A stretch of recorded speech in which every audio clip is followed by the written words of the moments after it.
اچھا، کبھی سوچا ہے کہ ریاضی بالکل کسی کھیل کی طرح کچھ بنیادی اصولوں پر چلتی ہے؟ یہ وہ اصول ہیں جنہیں ہم سب ہر روز استعمال کرتے ہیں، اکثر ان کے نام جانے بغیر۔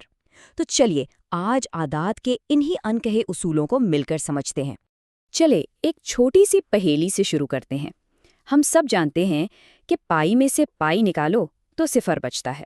یہ مساوات بالکل ٹھیک ہے، لیکن کیا کبھی یہ خیال آیا کہ وہ کون سا خاص اصول ہے، وہ کون سا قانون ہے جس کی وجہ سے یہ سچ ہے؟ پریشان نہ ہو، اس سیشن کے آخر تک اس کا جواب سب کو خود بخود مل جائے گا۔ تو ریاضی کی اس خفیہ زبان کو سمجھنے کے لیے یہ ہمارا ایک طرح کا روڈ میپ ہے۔ ہم ان اصولوں کو ایک ایک کر کے دیکھیں گے تاکہ یہ سمجھ سکیں کہ یہ نمبرز آخر آپس میں کام کیسے کرتے ہیں۔ تو پہلا سوال، یہ اصول آخر اتنے اہم ہیں کیوں؟ آئیے اس بات کو سمجھتے ہیں۔ دیکھیے، یہ خصوصیات دراصل ریاضی کی گرامر ہیں، وہ بنیاد جس پر ہر حساب کتاب کھڑا ہے۔ اسے ایسے سمجھیں جیسے کرکٹ یا فٹ بال کے اصول ہوتے ہیں جو کھیل کو سب کے لیے ایک جیسا اور منصفانہ بناتے ہیں۔ بالکل اسی طرح یہ خصوصیات ریاضی کو ایک ایسی یونیورسل زبان بناتی ہیں جسے دنیا میں کہیں بھی کوئی بھی بولے تو مطلب ایک ہی نکلتا ہے۔ اچھا، تو اب ہم ان بنیادی خصوصیات کو دیکھیں گے جو جمع اور ضرب کے عمل کو کنٹرول کرتی ہیں۔ یہ ریاضی کے سب سے زیادہ استعمال ہونے والے اصول ہیں۔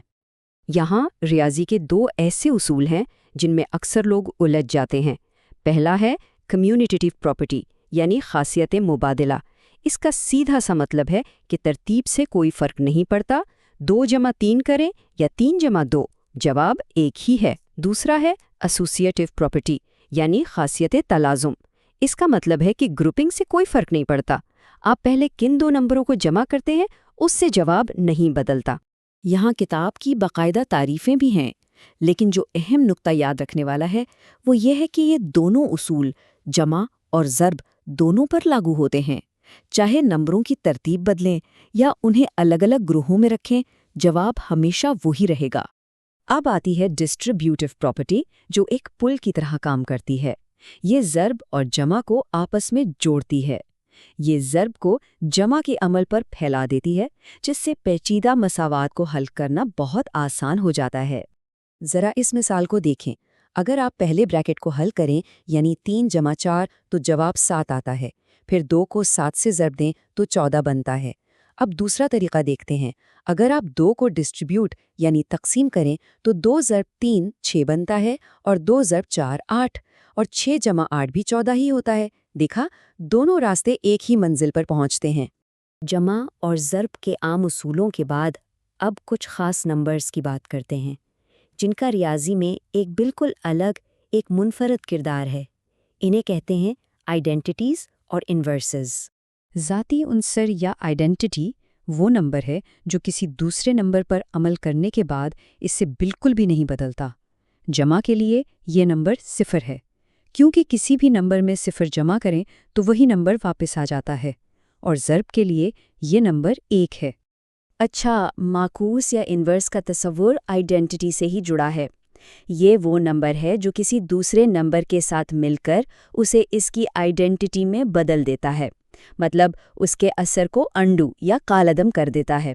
جمع کے لیے یہ اسی نمبر کا منفی ہوتا ہے، اور ضرب کے لیے یہ اس کا ریسیپروکل ہوتا ہے۔ اور لیجئے، ہماری شروع والی پہیلی کا جواب بھی مل گیا۔ پائے جمع منفی پائے برابر 0 کیوں ہوتا ہے؟ کیونکہ منفی پائے کا جمعی معکوس ہے، اس کا ایڈیٹیو انورس ہے۔ یہ دونوں ایک دوسرے کے اثر کو مکمل طور پر ختم کر دیتے ہیں۔ یہی وہ اصول ہے جو توازن قائم کرتا ہے۔